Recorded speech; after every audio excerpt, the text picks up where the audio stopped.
आज प्रभाग क्रमांक 12 सईभाऊ चौक गीतानगर असेल या ठिकाणी आमची पदयात्रा किंवा डोर टू डोर लोकांची गाठीभेटी झाली। लोकांचा अतिशय चांगला उत्स्फूर्त प्रतिसाद या ठिकाणी आम्हाला लाभलेला आहे आणि या ठिकाणी आम्हाला चांगलं रिस्पॉन्स या ठिकाणी मिळत आहे। काय पब्लिकचं म्हणजे हे प्रतिसाद कसा आहे? लोक कसं भारतीय जनता पार्टीवर विश्वास ठेवून या ठिकाणी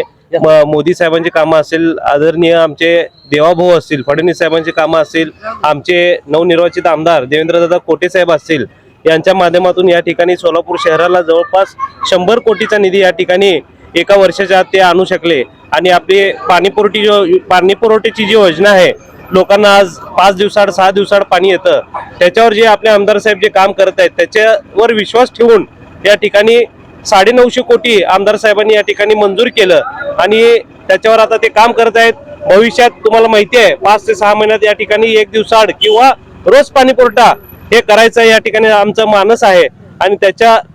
हे अजेंडा सर्वांच्या समोर ठेवून या ठिकाणी आम्हाला नागरिकांनी भरघोस या ठिकाणी आशीर्वाद देत आहेत।